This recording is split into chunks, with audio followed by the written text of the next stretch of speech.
हमारे एक दोस्त ने हरिपुर से, उनका अक्सर इन मौज़ूआत पे जिक्र होता रहता है। वो कहते हैं मैं ये नहीं कहता कि वो लोग अब कहीं चले जाएं, वो यहाँ रहें, वो इसी मुल्क में हैं, वो आगे हैं, वो इधर ही रहेंगे। लेकिन जो पाकिस्तान बनाने की इतनी शद्दोमद से मुखालफत की थी उन्होंने, वो अब हमारे ऊपर रूल तो ना करें। क्योंकि तारीख़ी तौर पर तो जो दो ऐसी जमातें या दो जो ऐसे ऑर्गेनाइज्ड कम्युनिटीज़ हैं जिन्होंने कायद-ए-आज़म बानी पाकिस्तान की ऑन द रिकॉर्ड मदद की थी, हर लिहाज से, दामे दरमे सुखने कदमे, और इमाम जमात अहमदिया ने तो दुआ के ज़रिए भी, ये भी ऑन द रिकॉर्ड उनकी शौकत हयात की उसमें सवाने उमरी में, कि मुझे कायद-ए-आज़म ने, जब मैं बटाला तक आया तो उन्होंने कहा तुम जाओ कादियान, वहाँ से 5-6 मील पे ही है, ज़्यादा दूर नहीं है, और उनको जाके मेरे तरफ से पैगाम भी दो, दुआ के लिए भी कहो, उनको मदद के लिए भी दरख्वास्त करो, और उनसे कहो कि हमारे लिए दुआ भी करें। और हर लिहाज से मदद ऑन द रिकॉर्ड है।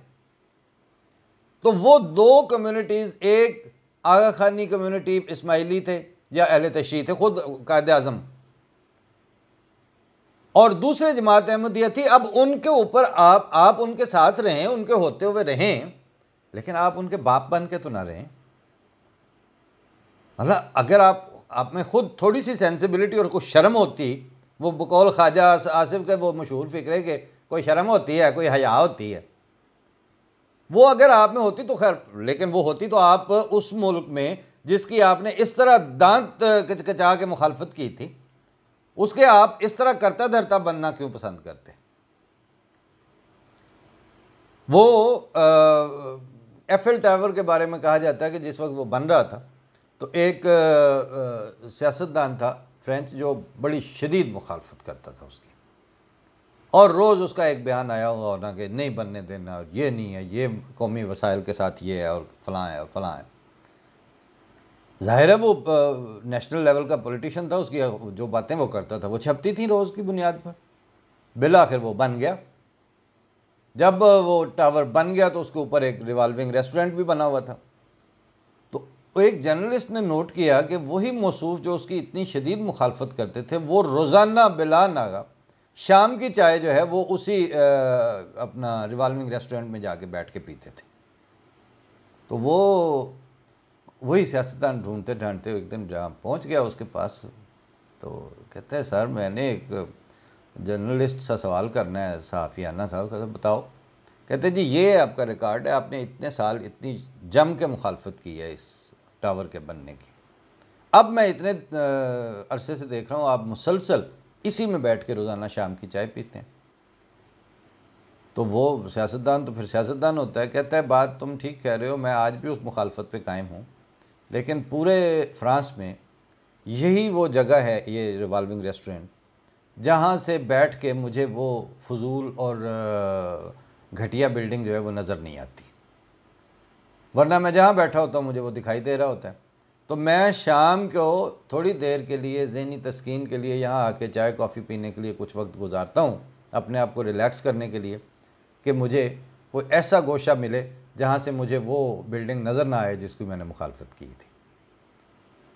तो या तो आपकी ये सोच हो कि आप चाहते हैं कि हम पाकिस्तान के और रियासत पाकिस्तान के एफएल टावर के ऊपर जो रिवॉल्विंग रेस्टोरेंट है वहीं आप बैठें, ताकि आपको पाकिस्तान नज़र ही ना आए वहाँ से, क्योंकि आप तो फिर उसकी रूलिंग क्लास में आ गए ना। इसलिए लोगों के साथ जो है इतना ज़ालिमाना जो बेवकूफ़ समझने का सिलसिला है, इसको अब बंद होना चाहिए, क्योंकि इसको अब इसके बर्दाश्त हो सकने के अंदर अब पाकिस्तान के अंदर वो फ्लेक्सिबिलिटी इस वक्त दिखाई नहीं दे रही, जिसको जो यानी जो दो इस वक्त मेन बातें की जा रही हैं ना अलायंस की, दो ही इस वक्त तबके हैं जिनकी वहाँ पाकिस्तान में सुनी जा रही है, या जिनको कोई कुछ नहीं कह रहा। वही मुल्ला मिलिट्री अलायंस की लोग बात करते हैं, वाकई मिलिट्री को भी कोई कुछ नहीं कह सकता। जिसने ज़रा सा मिलिट्री के ऊपर मुँह खोला वो अगली रात ही उठा लिया गया। और दूसरा है मुल्ला, जिसको कोई अब कोई कुछ बिगाड़ नहीं सकता, कि जहाँ मर्ज़ी उसने जुलूस निकाला, जहाँ मर्ज़ी उसने बंदा पकड़ के मारना शुरू कर दिया, जहाँ मर्ज़ी जज के सामने बैठ के बंदा मार दे, असेंबली में उसकी हो रही होंगी बातें। अभी तक नेशनल असेंबली ऑफ पाकिस्तान में इतना बुरा वक्त नहीं आया था कि पार्लियामेंटेरियन एक्स्ट्रा जुडिशियल किलिंग के लिए बिल पास करने की बात करें। अब हुआ, लोग अब बिल बुला रहे हैं इसके ऊपर कि अब क्या होगा। किसी तो ये जो दो एक धड़े छोड़ दिए जाएं अगर पाकिस्तान से, बाकी किसकी जान माल और इज्जत इस वक्त वहां महफूज है? किसको उसकी आइन के अंदर जो तहफ़्फ़ुज़ दिए गए, अगर दिए गए हैं तो अब तो वो दिए हुए तहफ़्फ़ुज़ भी मिलिया मेट हो रहे हैं। इन सारे दौरानियों में आप पकड़ के कह देते हैं जी चाइना ये कर देगा, चाइना से पैसे लेके उधर दे दिए, सऊदीया, जिन जिन से आप बातें करने जाते हैं क्या साबित क्या करना चाहते हैं? वो बैठे होते हैं टेक लगा के, आप बैठे होते हैं टेक छोड़ के। तो पहली बात तो यह है कि जिन मुज़ाकरात में एक पार्टी टेक लगा के बैठी है, दूसरी टेक छोड़ के बैठी है, पहले उसी से पता चल रहा है कि लेने वाला कौन है और देने वाला कौन है। और आज़ सल्लल्लाहु अलैहि वसल्लम ने तो फरमाया कि जो लेने वाला हाथ है, ऊपर वाला हाथ, वो है ही नीचे वाले से बेहतर। तो आप जिस वक्त आप नीचे वाले हाथ के तौर पर अपने आप को प्रेजेंट कर देते हैं, तो उसके बाद आप खारजा पॉलिसी और अपनी जो इंटेग्रिटी है उसका नाम किस मुंह से लेंगे? हुकूमतें इतनी बेवकूफ़ कब हैं? चाइना ना तो इतना सादा है, ना ही प्रोफेशनली इतना कमज़ोर है कि वो 30 साल तक जो उसने प्लान करके जो इक्तिसादी पाइल्स इकट्ठी की हैं अपने वसाइल और रिसोर्सेज की दुनिया के लिए, अपनी प्लानिंग के लिए, वो उनमें से बड़े बड़े ऐसे ऐसे गठड़ियाँ उठा के आपको दे दिया करे, ए लो तुसी लै जाओ, तुसी साडे दोस्त हो, हिमालय से ऊंची दोस्ती। इस ज़माने में कोई किसी को ज़ाती हैसियत में भी बहुत कम इस तरह के लोग मिलते हैं आपको कि जो दरवेशी के साथ इस तरह हेल्प करने वाले हों। मुल्क कहाँ इस तरह के दरवेश सिफ्त होते हैं? हुकूमतें कहाँ से इस तरह की दरवेश सिफ्त हो गई? हाँ, वो दरवेश सिफ्त नहीं है, आप बेवकूफ़ हो सकते हैं और ज़ाती तौर पर आप भी बेवकूफ़ नहीं हैं। आप अपनी पब्लिक को बेवकूफ़ बना भी रहे हैं और पब्लिक को बेवकूफ़ समझ भी रहे हैं, और सरेदस्त आपकी पब्लिक आपके पीछे बेवकूफ़ बन भी रही है। बाकी तो जब वो मैक्रोस्कोपिक मैक्रो लेवल पे जब चीज़ें आती हैं तो उनमें से तो आपका जो इंडिविजुअल, बाज़ सूरतों में किकबैक्स, बाज़ सूरतों में हिडन मनी, वो कई रंग होते हैं उसके, वो ही इतना होता है कि आपको तो ज़ाती तौर पर और आपकी नस्लों को और आपकी औलादों को तो कहीं जाके सेटल होने में फिर बाद में मसले नहीं होते, बल्कि आप फिर आइंदा किसी और जो एजेंडा आता है फिर उनके लिए आप निगोशिएटिव फुटिंग आपके पास होती हैं। वो जो है ना, जो मुन्नू भाई ने जो कहा था कि वो असी बेचारे बोड़ा थल्ले उगण वाली घा दे तीले, तोपते मीह नूं तरस गए हैं। आप ना धूप पहुंचने दे रहे हैं, जो आपने मजहबी अदम बर्दाश्त इस वक्त आम कर दी है। जिस तरह आपके वो जो कवानीन 73 तक आते और फिर 84 की एंटी अहमदिया कवानीन और उसके साथ फिर ब्लास्फेमी कवानीन, जो अब बढ़ते बढ़ते दाढ़ी के डिज़ाइनों तक आ गए। बुनियादे इस्लाम मजबूत करने के फ़ौरन बाद जो बिल आ रहा है वो आ रहा है कि जी दाढ़ी के डिज़ाइन पर भी पाबंदी होनी चाहिए।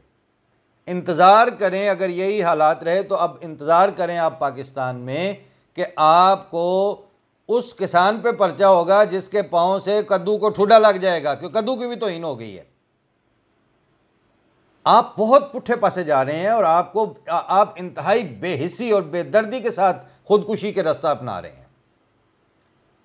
बाकी जहाँ तक आपने नोट किया होगा कि आज की सारी गुफ्तगू में मैंने आपको आप ही के हवाले से बात की है। वजह यह है कि अपने हवाले से और अहमदिया जमात के हवाले से बात करने की या उनके तहफ़्फ़ुज़ात के ऊपर गुफ्तगू करने की इसलिए ज़रूरत नहीं है कि अला इन्ना औलिया अल्लाह ला खौफुन अलैहिम वला हुम यहज़नून। जमात अहमदिया तो पिछले 125 साल से इस अल्लाह ताला की विलायत और अल्लाह ताला की मदद के बग़ैर यहाँ तक नहीं आ सकती थी। तो जब पिछला सारा दौरानिया खुदा ताला की ख़ास मदद और ख़ास हिफाजत ने गुजरवाया है, तो तो अब आपका मुंह देखने वाला अहमदी तो बहुत बेवकूफ़ होगा। इसलिए आपके साथ बात हो रही है आप ही के हवाले से, आपके साथ बात हो रही है कि ये वर्केबल नहीं है, कौमों और मुल्कों के लिए ये चीज़ वर्केबल नहीं होती।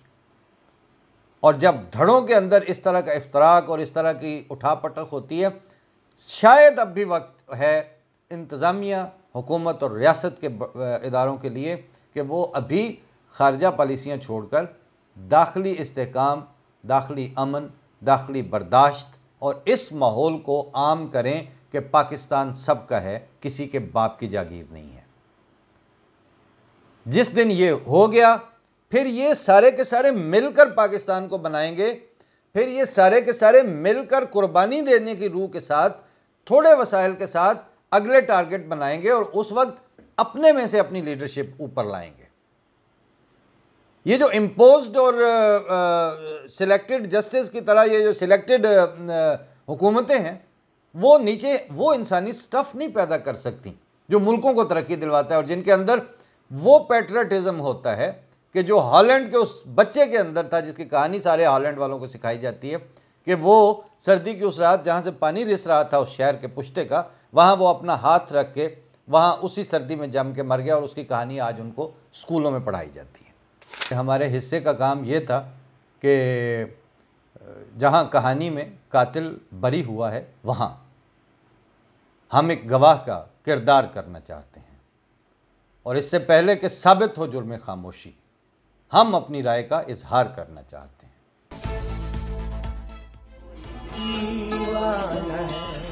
एक परवाना है, मैंने सब सुनी और